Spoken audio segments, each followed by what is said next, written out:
ମୁଁ ଆଜି ଆପଣମାନଙ୍କ ପାଇଁ ଗୋଟେ ବ୍ରେକଫାଷ୍ଟର ରେସିପି ନେଇକି ଆସିଛି। ଆପଣ ୟାକୁ ବ୍ରେକଫାଷ୍ଟରେ ହେଉ କିମ୍ବା ସନ୍ଧ୍ୟା ଟାଇମ୍ରେ ସ୍ନାକ୍ସରେ ମଧ୍ୟ ଖାଇପାରିବେ। ଆଉ ଏଇ ରେସିପିଟି ଆମେ ଅଟା ଏବଂ ସୁଜିରୁ ପ୍ରସ୍ତୁତ କରିବା। ଆଉ ୟାର ଟେଷ୍ଟ एकदम ଜବରଦସ୍ତ ଲାଗିବ। ଆଉ ଏଇଟା ହେଲ୍ଦି ସହିତ ବହୁତ ହିଁ ଟେଷ୍ଟି ହୋଇଥାଏ।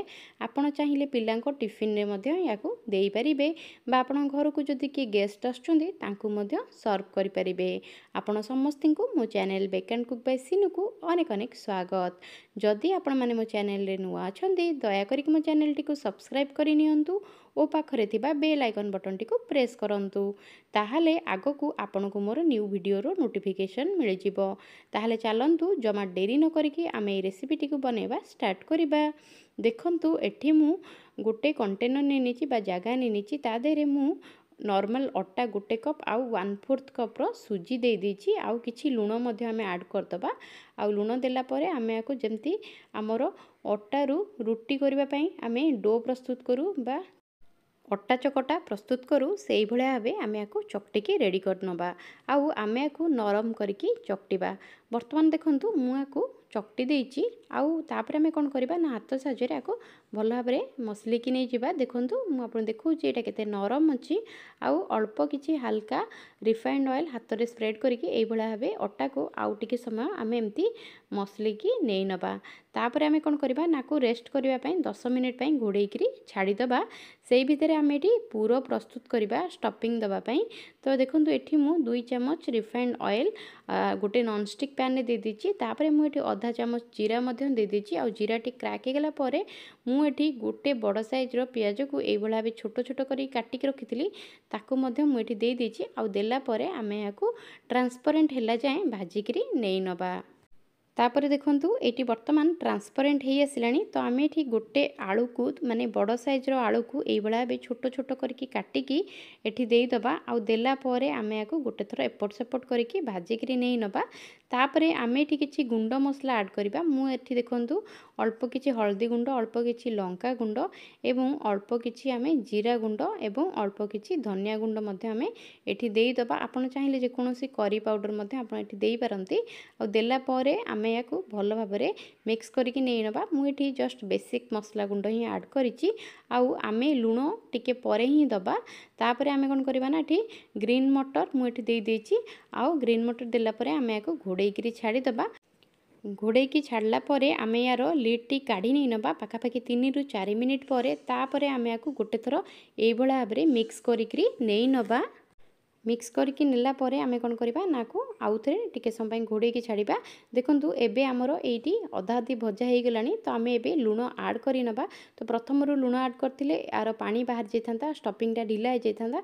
तेणु करी हमरो जेतेबेले एटा हेई जिवो माने 70% हे गला परे आमे एटी लुण ऐड करबा माने पानीटी मरी गला परे। आ देखंतु ऐड कला परे मैं आउ थे घोड़े की छाड़ी देछि। पाखापाखि 2 ରୁ 3 मिनिट परे मु लिड टी काढ़ी नेछि। आ काढ़ी नेला परे आमे कोन करबा ना स्पैटुला साहाय्य ये भाव आपको टे दबे दबे नहीं नवा। ता द्वारा आलूटा आमर एटी हाफ मैश्ड हो। तो ये भाव आम कले आईटा पूरे आपन को भल लगे। आउ पूरा एकदम गोटा गोटा रही कि पूरा एकदम चकटा होनी। तापरे आमे एठी किछि गरम मसला पाउडर ऐड करदेबा। आ गरम मसला पाउडर देला परे आमे याको गोटे थर ए भला भाबरे मिक्स करिकरी नहीं नबा। आ मिक्स करके नेला परे आमे कोन करबा ना एठी किछि कस्तूरी मेथी पत्र मध्य ऐड करदेबा। आपन पाखे जदी फ्रेश धनिया पत्र अछि ताले सेटा मध्य आपन एठी देई पारंती। तो देला परे आमे कोन करबा ना को भल भाबरे टिके मिक्स करके नहीं नबा। आ याको ठंडा हबा पई आमे छाड़ीबा। तापरे आमे जो अटा चकटा चकटी थिले सेथिरु आमे गुळा प्रस्तुत करबा। आउ एठी मु पाखापाखि 6टी गुळा सेतिकी अटा चकटरू प्रस्तुत करि नेछि। तापरे आमे याको हाथ साहाय्य ए भला भाबे गोल करके नहीं नबा। तापरे आमे एठी गोटे कटोरी टाइप रो बनै नबा। तो जेमती आमे पिठा गढिबा पई कटोरी टाइप रो बनौ सेही भला भाबे आमे एठी गोटे कटोरी टाइप रो बनै नबा। आ बनैला परे आमे कोन करबा आ भितरे आमे जो स्टफिंग प्रस्तुत करथले से स्टफिंग टी एथिरे देई नबा।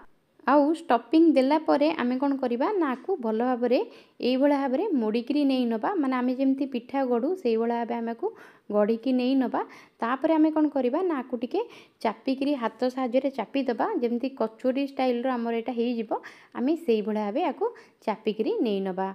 तो बर्तमान देखो मुझे आपको ये प्रथम गोटे करके देखी देती तापर द्वितीयटा भी मुझे करके देखुची आपंकर हाथ में जदि अटा चकटा स्टिक हो जाए आपड़ कौन करेंगे ना ऑयल टी हाथ में स्प्रेड करे तापर आम कौन करवा ना ये भाव कटोरी करके देहरे आम स्टफिंग देदबा आ स्टफिंग देलापर आपको आम सेम जो भाव आम प्रथम पिठाटा को बंद करते से भाव आपको क्लोज करके नहीं नबा आउ गोटे कचोड़ीर सेप देदबा। तो एथिरे जेहेतु आमर सुजी पड़ी तो यहाँ हल्का आधे क्रिस्पीनेस आसीजिव। तो बर्तमान देखंतु आमे सेकेंड पिठाटी ये गढ़ी की नहीं नीचे आउ नेला परे आमे आकु ये भाव रखी नबा आउ रखिला परे आमे कौन करवा ना एठी आमे सबु जाक से भाव बनईकरी नहीं नबा। मुझे देखुची एठी मोर टोटाल 6टी पिठा होईची। तो आमे कौन करवा ये भाव गोटे इडली छांच नहीं नबा आउ इडली छांचरे आमे ऑयल ब्रश करके नहीं नबा आउ ऑयल ब्रश करके नेला पर आमे कौन करवा ना जो जलखिया गुड़िक आमे गढ़ी थिले बा पिठा गुड़िक गढ़ी थिले से गुड़िक आमे एठी 1 बाय 1 करके ये छांचरे देदबा आउ देला परे आमे कौन करवा ना को स्टीम करके नबा। तो मु देखंतु ये भाव इडली छांचरा को रखी देछि आउ रखिला परे देखंतु मोर जो इडली करिवार माने डेक्ची अछि ता देहरे पानी देकी मु ये भाव स्टीम करिया पई छाडी देछि। तो पाखापाखि 3 ରୁ 4 मिनिट आमको याकू स्टीम दबापी लगे। तो 3 ରୁ 4 मिनिट पर देखो मोर लिडटी खोलिकी देखा बर्तमान ये आमर बढ़िया भाव हो जाए आमर हाथ में देखो लगुनि स्टिक होनी ताने यहाँ परफेक्टली हो जाए। आपको आम हल्का ठंडा हाँपाई दबा। तो ठंडा है देखो यहाँ ऑटोमेटिक यही जगार उठी आसो। तो आम कौन करवा ना ये भाव करके नेला बॉयल करके नेला आप चाहिए फ्रिज रे स्टोर करके रखिपारे आउ 2 ରୁ 3 दिन पर आप फ्राए करके खाईपारे। तो मु कौन करछि ना ये सैलो फ्राए करी।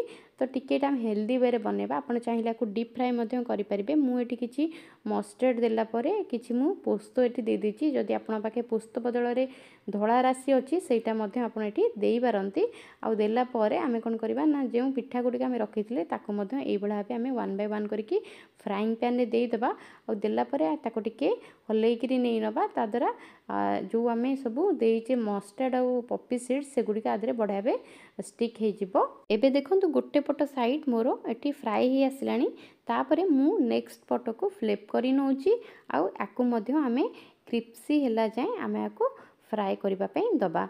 तो देखंतु वर्तमान आमर दी पट साइड जाक हल्का गोल्डन ब्राउन हो जाइए। तो वर्तमान आमर यही जलखियाटी बा पिठाटी होगी रेडी हो जाइए। आपण यह हल्का ठंडा है परे जेकोसी चटनी हो कि टमाटो सॉस सहित आपण या सर्व करें। मु आशा करुँची आपण समस्त को मोर ये भिडियोटी निश्चय पसंद आसथिबो। जदि आपण मानकु मोर ये भिडियोटी पसंद आछि ताहाले आपण आपणकर भल पाइबा ओ सहयोग मते एई भला भाबे दियंतु। मु आगकू आपण मान पई आहुरी नुआ नुआ भिडियो नेकी आसी परिबी। से पर्यंत रहिले नमस्कार, धन्यवाद।